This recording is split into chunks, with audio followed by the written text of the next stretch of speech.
அனைவருக்கும் மதிய வணக்கம். மதிப்பிற்குரிய நண்பர் அண்ணாமலை அவர்கள் உங்களுக்கு பல்வேறு அறிவுரைகளை வழங்கி சென்றிருக்கின்றார். மதிப்பிற்குரிய என்னுடைய ஆசான் மற்றும் நீண்டகால குடும்ப நண்பர் திரு ரவீந்திரன் அவர்கள் தற்பொழுது உங்கள் மத்தியில் நல்ல கருத்துக்களை எப்படி வெற்றி பெறுவது, எப்படி இந்த தேர்வுக்கு தயாராவது என்பதை பற்றி சொல்லியிருக்கின்றார்கள். கார்த்திகேயன் ஏற்கனவே உங்களுக்கு இந்த தேர்வை பற்றி சொல்லியிருக்கின்றார். அரசு தேர்வில் வெற்றி பெறுவது எப்படி அப்படின்னு சொல்லி ஹரிஹரன் சொன்னார். எல்லாமே அரசு தேர்வுகள் தான். அது தமிழ்நாடு பப்ளிக் சர்வீஸ் கமிஷன் தேர்வுகளாக இருந்தாலும் சரி, இந்திய குடிமை பணிகளுக்கான இந்தியன் சிவில் சர்வீசஸ் எக்ஸாமாக இருந்தாலும் சரி, நீங்கள் எல்லோரும் எப்படி இந்த தேர்வை கையாளுவது, எந்தெந்த புத்தகங்களை எல்லாம் படிக்கலாம், இந்த தேர்வினுடைய முறை எப்படி என்பதை பற்றி அனைத்து பேச்சாளர்களும் பேசியிருப்பார்கள். எப்பொழுதுமே நீங்கள் கடந்த கால வரலாற்றை தெரிந்து கொள்வது நிகழ்கால வெற்றிக்கு உதவும். எனவே நான் எப்படி வெற்றி பெற்றேன் என்பதை சுருக்கமாக சொல்கின்றேன். நாங்கள் தேர்வு எழுதுகின்ற காலத்தில் யூபிஎஸ்சி எக்ஸாம் அப்பொழுது 3 அட்டம்ப்ட்ஸ் தான். 26 வயதிற்குள் 3 அட்டம்ப்ட்ஸ்.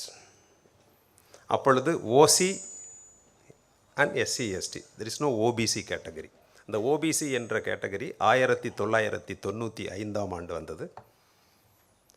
1979 தான் அந்த கோத்தாரி கமிஷன் அந்த ரிப்போர்ட் படி இந்த தேர்வினுடைய முறை மாற்றி அமைக்கப்பட்டது. நான் எழுதியது முதலாக 1987 ப்ரிலிமினரி எக்ஸாம். அதை எழுதிட்டு நான் இன்டர்வியூ நேர்முக தேர்வு வரை சென்றேன். அப்பொழுது எந்த கோச்சிங் சென்டர்லையும் நான் சேரவில்லை. ஸ்ட்ரெயிட்டாக இன்டர்வியூ போனோம், பர்சனாலிட்டி டெஸ்ட். ஆனால் அதில்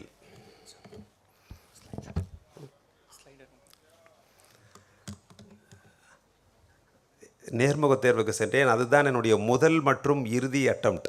26 வயது முடிந்துவிட்டது, எனக்கு வாய்ப்பே இல்லை என்ற ஒரு நிலை அதோடு முடிந்து விட்டது. நானும் அதை பற்றி கவலைப்படவில்லை, இந்த தேர்விலே தோல்வி அடைந்து விட்டோம் என்று. அப்பொழுது வாஜிராம் ராவ் என்று இருந்தது பேர். அதற்கு பின்னாடி தான் வாஜிராம் ரவி என்று மாற்றினார். அவர் ராவ் அவர்கள் இவருடைய அருமை மாமனார் அவர்கள். வாஜிராம் ரவி. அப்பொழுது அந்த கோச்சிங் சென்டருக்கு நான் சென்றிருந்தால் அப்பொழுதே நான் வெற்றி பெற்றிருக்க முடியும். இப்படி 87ஆம் ஆண்டு என்னுடைய வாய்ப்பு நழுவிவிட்டது. அதற்கு பின் எந்த விதமான வாய்ப்பும் இல்லை என்ற ஒரு நிலை. டிஎன்பிசி எக்ஸாம் கூட எழுத முடியாத நிலைமை. என்று சொன்னால் அப்பொழுது professional courses, MBBS, BSc agri, veterinary, இவர்களெல்லாம் குரூப் 1 தேர்வு எழுதுவதற்கு தகுதி இல்லாதவர்கள். ஏன்னா அவங்க ப்ரொஃபஷனல் கோர்சஸ். கவர்மெண்ட் ஏற்கனவே இவர்களுக்கு நிறையா செலவழித்து படிக்க வைத்ததால் இவர்கள் வேறு தேர்வை எழுதக்கூடாது அப்படிங்கிற ஒரு கண்டிஷன். ஸோ அதை எதிர்த்து நான் நீதிமன்றத்திற்கு செல்லலாம் என்றிருந்த சமயத்தில் 1990ஆம் ஆண்டு 28 வயதாக உயர்த்தப்பட்டது. அப்பொழுது பாரத பிரதமர் மறைந்த மதிப்பிற்குரிய திரு விபி சிங் அவர்கள் 28 வயதாக்கினார். அப்பொழுது எனக்கு வயது 28 வயது 1 மாதம். அப்பொழுதும் வாய்ப்பு இல்லை என்ற ஒரு நிலைமை. அங்கிருந்த Delhi university students, JNU students, மற்ற மாணவர்கள் எல்லாம் ஆர்ப்பாட்டம் நடத்தினார்கள். யாரெல்லாம் 1987 ப்ரிலிமினரி எக்ஸாம் எழுதினார்களோ அவர்களுக்கெல்லாம் மீண்டும் ஓர் வாய்ப்பு தர வேண்டும் என்று போராடினார்கள். அதனால் மத்திய அரசு என்ன செய்தது என்று சொன்னால், அப்பொழுது ஜெயில் சிங் அவர்கள் இருந்தார், பிரசிடென்ட் ஆஃப் இந்தியா. அவரும் மாணவர்களுக்கு ஆதரவு தந்து இந்த முறை 31 வருடம் ஆக்கிவிட்டார். 1990ஆவது வருடம் 31 வயது. திரும்ப 1991 28 வயதாக்கிட்டாங்க. அந்த ஒரே ஒரு ஆண்டு மட்டும் அப்பொழுது எனக்கு ஒரு வாய்ப்பு கிடைத்தது. 2 வருடமாக அந்த சிவில் சர்வீஸ் தேர்வுகளுக்கு தயாராவதை நிறுத்திவிட்டு மறந்துவிட்ட ஒரு தருணத்தில் மீண்டும் ஒரு வாய்ப்பு வந்தது. அந்த தேர்வை நம்பிக்கையோடு எதிர்கொண்டேன். அதுலேயும் பாருங்கள், ஒரு பெரிய துரதிர்ஷ்டமா அல்லது டெஸ்டினியான்னு தெரியல. நான் வந்து அப்போது ஃபஸ்ட் பேப்பர் ஜென்ரல் ஸ்டடீஸ், அந்த ஜென்ரல் ஸ்டடீஸில் ஸ்டாட்டிஸ்டிக்ஸ் போர்ஷன் ஒன்று இருக்குது. அந்த ஸ்டாட்டிஸ்டிக்ஸ் வந்து 45 மதிப்பெண்கள், அந்த சரி 55 மதிப்பெண்கள். அப்போ அங்கே படிச்சுட்டு இருக்கிறவங்களாம் சொன்னாங்க, முதலாக நீங்கள் எப்பொழுது எக்ஸாம் எழுதுகிறப்ப ஸ்டாட்டிஸ்டிக்ஸ் எல்லாம் அட்டன் பண்ணக்கூடாது, மற்ற ரைட்டிங் போர்ஷன்லாம் முடிச்சுட்டு இறுதியாக ஸ்டாட்டிஸ்டிக்ஸ் அட்டன் பண்ணணும்னு நினச்சாங்க. நான் மேத்தமெட்டிக்ஸில் ஐ வாஸ் வெரி ஸ்ட்ராங்கர். சரி, எல்லாம் எழுதி முடிச்சுட்டு கடைசியாக ஸ்டாட்டிஸ்டிக்ஸ் எல்லாம் எழுதணும்னு நினச்சா, கடைசியாக டைம் பார்த்தா 5 மினிட்ஸ் இருக்குது, 55 மார்க் இருக்குது. அப்படியே ஃபங்க் ஆகிட்டேன், என்ன பண்ணுறேனே தெரியல, அப்படியே விட்டுட்டு வந்துட்டேன். பெல் அடிக்கிறாங்க, பேப்பரை வாங்கிட்டார் எக்ஸாமினர். ஸோ 245 மதிப்பெண்களுக்கு தான் என்னுடைய ஜென்ரல் ஸ்டடீஸினுடைய முதல் தாள் எழுதினேன் நான். இதே எண்ணம் 2வது தாள் 3வது நாள் செகண்ட் பேப்பர் எக்ஸாம் வரப்போகுது. இதே நினைவு, ஐயோ 55 மதிப்பெண்கள் போய்விட்டதே நினச்சிட்டு செகண்ட் பேப்பரை கஷ்டப்பட்டு எழுதினோம். ஆனால் 55 மதிப்பெண்களை விட்டு தேர்வு எழுதினாலும் நான் இறுதியில் வெற்றி பெற்றேன். அதற்கு திரு ரவீந்திரன் அவர்களும் ஒரு காரணம் என்று சொல்வேன். அவர் வந்து அப்போ அவங்களுடைய ஃபேக்கல்ட்டி மெம்பர் ஒருத்தர் சுக்லான்னு இருந்தார், டாக்டர் சுக்லா. ஹிஸ்ட்ரி சப்ஜெக்ட் அவர்கிட்ட இருந்து நோட்ஸ் வாங்கினேன். டாக்டர் ரவீந்திரன் அவர்கள் எனக்கு வந்து மார்க் இன்டர்வியூ கண்டக்ட் பண்ணாங்க. 2-3 தடவை மார்க் இன்டர்வியூ, எப்படி அண்ணாமலை அவர்கள் சொன்னார்களோ அது மாதிரி அவரும் கண்டக்ட் பண்ணார். அவர் வந்து நிச்சயமாக நீங்கள் வந்து நல்ல மதிப்பெண்கள் பெற முடியும் அப்படின்னு சொன்னார். அதே மாதிரி நானும் அப்பொழுது வந்து 325 மதிப்பெண்கள், இப்போ தான் 275 ஆக்கிட்டாங்க. நான் எடுத்தது வந்து சாதாரண தான். இன்டர்வியூவில் வந்து எனக்கு வந்து பெருசாக மதிப்பெண்கள் வரல, 150 தான் வந்துச்சு. ஏற்கனவே 55 மார்க் போச்சு. இருந்தாலும் தமிழ்நாட்டில் நான் தான் ஃபஸ்ட்டு ஐபிஎஸ்சில், அதனால் தமிழ்நாடு கேடர் கிடைச்சது வந்தேன். இது எதற்காக என்று சொன்னால், நிச்சயமாக நீங்கள் முனைப்போடு செயல்பட்டால், ஒரு நம்பிக்கையோடு செயல்பட்டால் இந்த எந்த தேர்விலும் வெற்றி பெற முடியும். அப்புறம் ஏற்கனவே அவர் மிஸ்டர் ரவீந்திரன் அவர்கள் சொல்லியது போல், இந்த தேர்வை படிப்பதே வந்து ஒரு மிகப்பெரிய வெற்றி. நீங்கள் வந்து சிவில் சர்வீசஸில் ஐஏஎஸ் வாங்குறீங்களா, ஐபிஎஸ் வாங்குறீங்களா, மீதம் இருக்கிற 17 சர்வீசஸ் கிடைக்குதா இல்லையா அப்படிங்கிறதுலாம் இல்லை. அந்த எக்ஸாம் எழுதினாலே, எக்ஸாமுக்கு ப்ரிப்பேர் பண்ணனாலே உங்களுடைய பர்சனாலிட்டியில் ஒரு டிரான்ஸ்ஃபர்மேஷன் வருது அப்படின்னு சொன்னாங்களே, அது 100க்கு 100 உண்மை. வாழ்க்கையில் நீங்கள் எதையுமே எதிர்நோக்க முடியும், எந்த சவால்களையும் சந்திக்க முடியும். அப்புறம் இன்னொரு விஷயம், இப்போ அண்ணாமலை அவர்கள் பேசிட்டு போனார் இல்லையா, ஐபிஎஸ் அதிகாரிகள் அரசியல் கட்சியினுடைய தலைவராக வர முடியும். நீங்கள் சிவில் சர்வீஸ் தேர்தலில் போனீங்கன்னா மக்கள் பணியில் உங்களுக்கு ஒரு நிரந்தரமான வேலை கிடைக்குது, மக்கள் பணியிலையும் உங்களுடைய நேரத்தை செலவிடலாம். அதே நேரத்தில் ஒரு அரசியல் தலைவராகவும் ஆகி மக்களுக்கு பணியாற்ற முடியும் அப்படிங்கிறதுக்கு அண்ணாமலை அவர்கள் உதாரணம். ஆனால் அரசியல் தலைவர்கள் ஆகி பின்பு ஐபிஎஸ் ஆக முடியுமா? முடியாது. அதுபோன்று நீங்கள் தேர்விலே வெற்றி பெற முடியவில்லை என்று சொன்னால் நீங்கள் வாழ்க்கையிலே வெற்றி பெற்றீர்கள் என்று அர்த்தம். அதற்கு உதாரணமாக அமர்ந்திருப்பவர் திரு ரவீந்திரன் அவர்கள். நான் சொல்கிறேன், இந்த சிவில் சர்வீஸ் எக்ஸாமில் தோத்தாலும் ஜெயிச்சாலும் நீங்கள் வெற்றி, உங்களுக்கு வெற்றி தான். அவர் வந்து இவ்வளோ பெரிய பாருங்கள், சிவில் சர்வீஸ் தேர்வில் அவர் வெற்றி பெற முடியாத காரணத்தினால் ஆயிரக்கணக்கான மாணவர்களை இப்பொழுது வெற்றி பெற வைத்திருக்கின்றார். எனவே எப்பொழுதும் எங்கும் வெற்றி. இந்த எக்ஸாமை நீங்கள் வந்து ப்ரிப்பேர் பண்ண நினைச்சாலே உங்களுடைய வாழ்க்கை வெற்றி.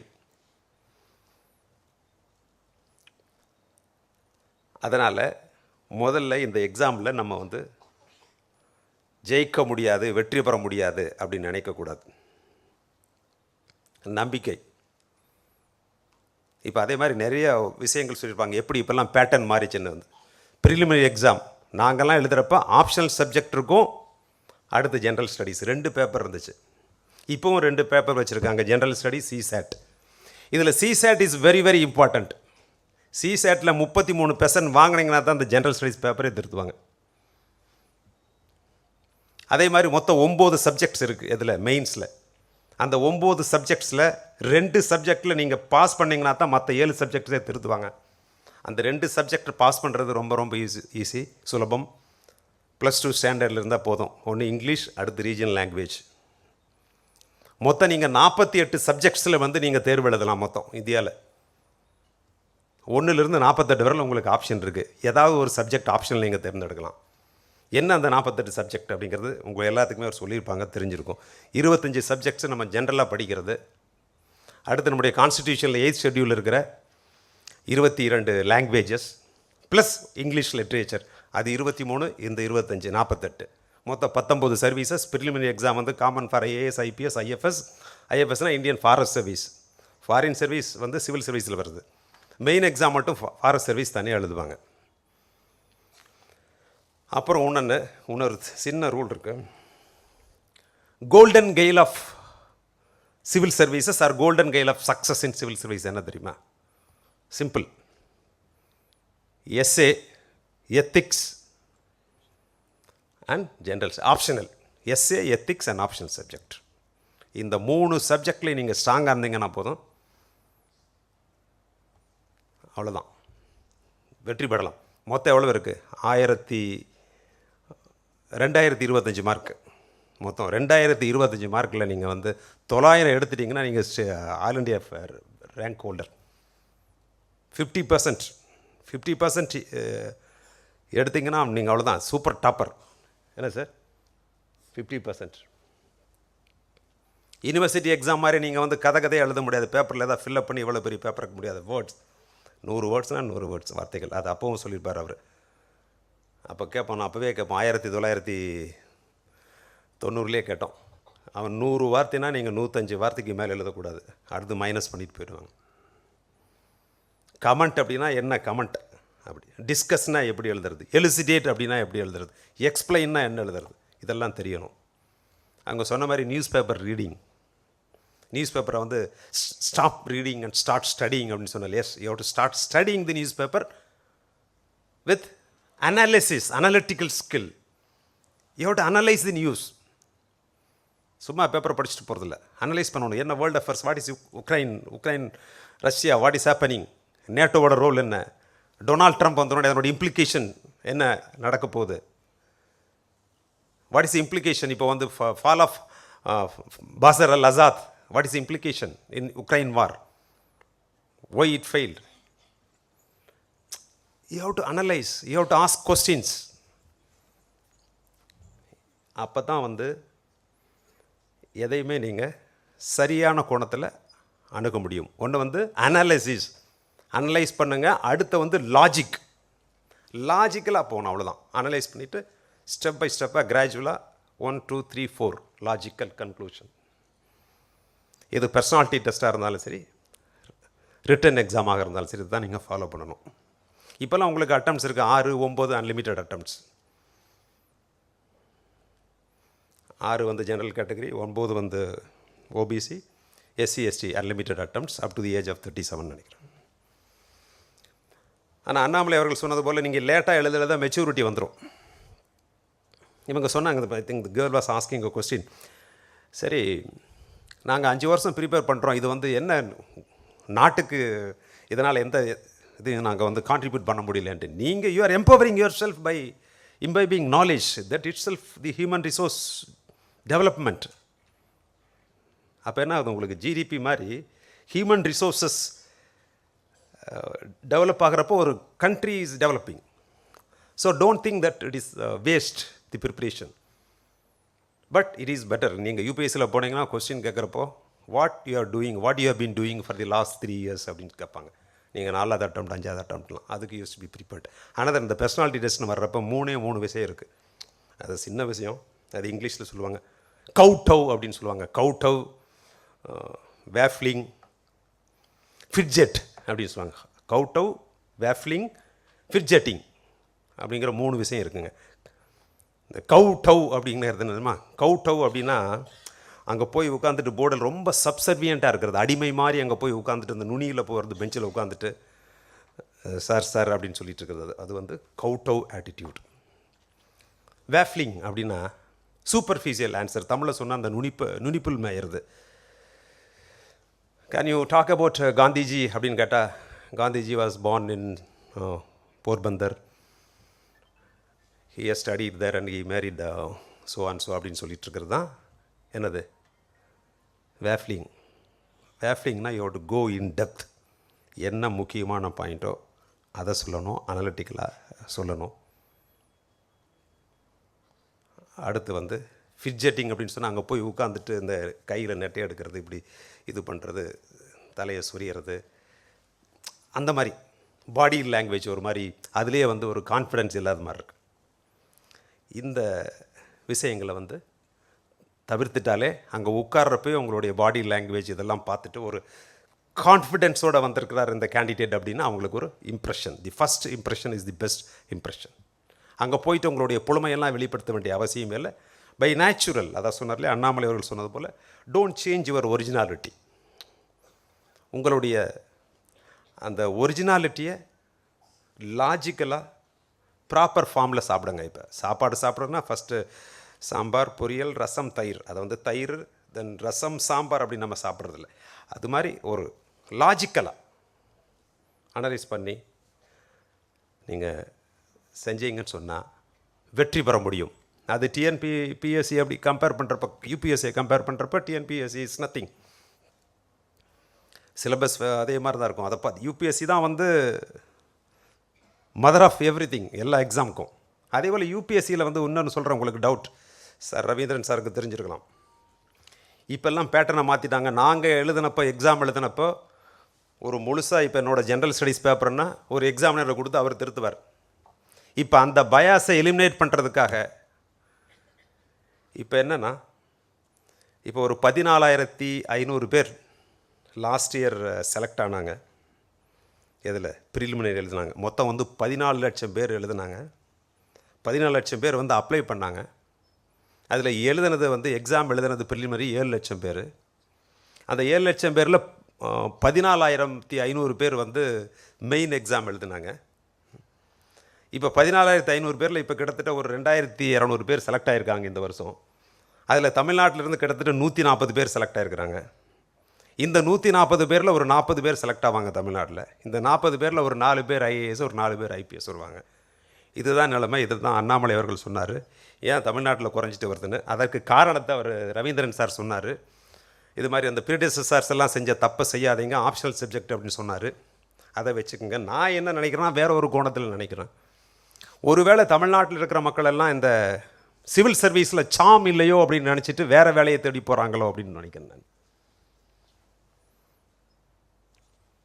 ஏன்னா நமக்கு நிறைய வாய்ப்புகள், பிஸ்னஸ் பண்ணுறதுக்கு வாய்ப்பு இருக்குது, ஐடியில் போகிறதுக்கு வாய்ப்பு இருக்குது, ஸ்டார்ட் அப் பண்ணுறதுக்கு வாய்ப்பு இருக்குது. எதுக்கு சிவில் சர்வீஸ் போகணும்? அதான் நீங்கள் தான் பார்ப்பீங்களே, ஐபிஎஸ் ஆஃபீஸர்ஸ்லாம் பார்க்குறீங்க, ஐஏஎஸ் ஆஃபீஸர்ஸ் தமிழ்நாட்டில் பார்க்குறீங்க. இவங்கெல்லாம் எப்படி இருக்கிறாங்க அப்படின்னு நீங்கள் பார்க்குறீங்க. சரி, இந்த மாதிரிலாம் நம்ம இருக்கணுமா அப்படின்னு சொல்லி ஒரு சிலர் போகிறீங்க. இந்த மாதிரிலாம் இருக்கணுமா அப்படின்னு சொல்லி ஒரு சிலர் வேண்டான்னு நினச்சி வேறு சர்வீஸ்க்கு போகலாம் அல்லது பிஸ்னஸ் தொடங்கலாம்.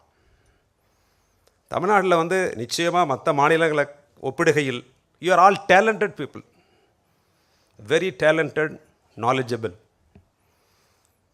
ஆனால் அது வந்து சமயங்களில் திசை மாறி போகுது, அவ்வளோதான். It's diverted, your attention is getting diverted. There is no proper focus, attention, commitment, undivided attention சொல்கிறாங்களே, அந்த undivided attention should be there. அதான் சொல்லுவாங்க, அந்த போமோடோரா அப்படின்னு ஒன்று இருக்குது, போமோடோரா பிரின்சிபல். அது நாங்கள் ஃபாலோ பண்ணல, இப்போ வந்து ஃபாலோ பண்ணுறாங்க. இது ஓல்டு மெத்தட், 1989 கண்டுபிடிச்ச மெத்தட். ஒருத்தர் ஜெர்மன், அவர் என்ன சொல்கிறாருன்னா, போமோடோரோ அப்படிங்கிறது நத்திங் பட் 25-5 ரூல்.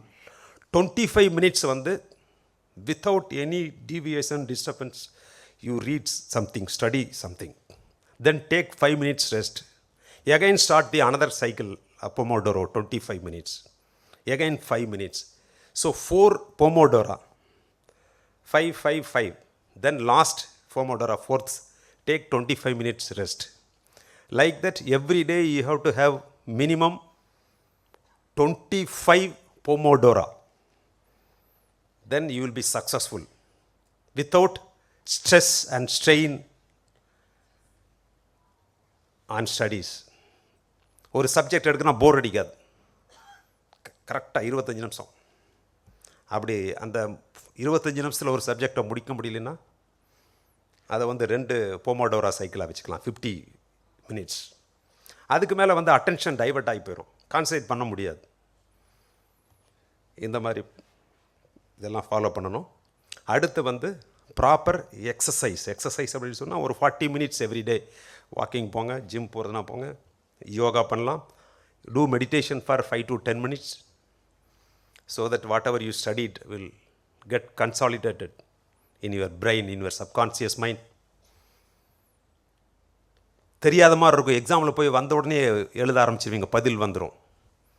இந்த மெடிடேஷன்லாம் பண்ணி அதை வந்து நீங்கள் ரீகால் அப்படியே பண்ணிவிட்டு ரிப்பீட் பண்ணி படிச்சுட்ருக்கிறப்போ அது மனசில் போய் உங்களுக்கு உட்காந்துரும்.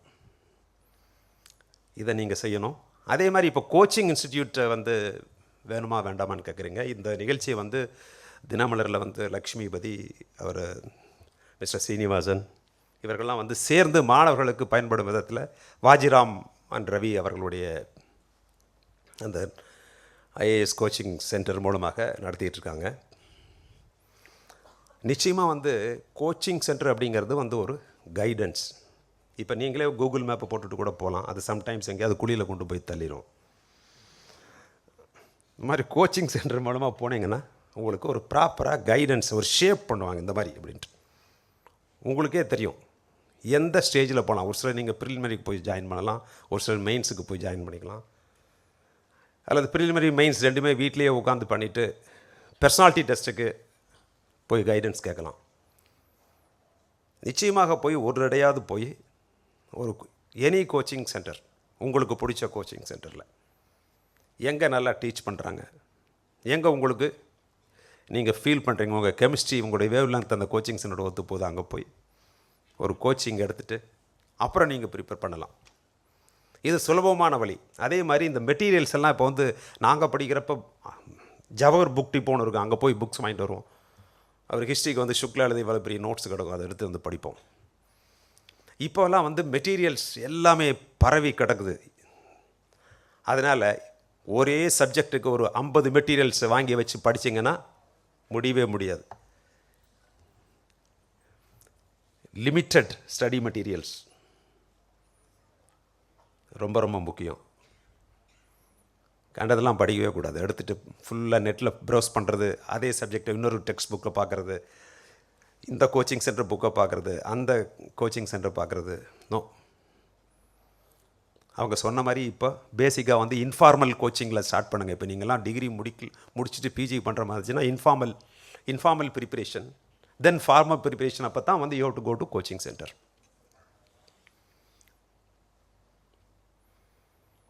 எனவே இங்கே இருக்கிற மாணவர்கள் எல்லாமே வந்து பிரைட் ஸ்டூடெண்ட்ஸ். அதே போல் நீங்கள் பேரண்ட்ஸ் வந்து கொஞ்சம் பேர் வந்திருக்கீங்கன்னு நினைக்கிறேன். யூ ஷுட் சப்போர்ட் தம். நீங்கள் வந்து அவங்களுக்கு நிச்சயமாக ஒரு மோட்டிவேஷன். 2 தடவை அட்டன் பண்ணி முடியல, நீ எல்லாம் எதுக்கு தண்டச்சோறுலாம் திட்டக்கூடாது. மோட்டிவேட் பண்ணிக்கிட்டே இருங்க, மோட்டிவேட். அதே மாதிரி இப்போ வயசு 25 ஆச்சு உனக்கு கல்யாணம் பண்ணணும்னு சொல்லிலாம் சொல்லக்கூடாது. Let them decide. உங்களுடைய சில்ட்ரன் வந்து அவர்களுடைய வாழ்க்கையை தீர்மானிக்க விடுங்கள். அவர்களுடைய நோக்கத்தில் நாம் தலையிடக்கூடாது. பெற்றோர்கள் அவங்கள மோட்டிவேட் பண்ணணும், எந்த லைனில் இன்ட்ரெஸ்ட் இருக்கோ அந்த லைனில்.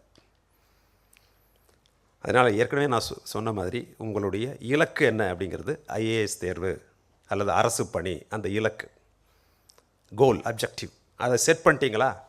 அடுத்து இங்கே இருக்கிற ரவீந்திரன் சார், மற்ற கார்த்திகேயன், திரு அண்ணாமலை இவர்கள்லாம் சொல்லியது போன்று அவர்கள் சொல்லிய இலக்கணங்களை நீங்கள் வகுத்து கொள்ளுங்கள்.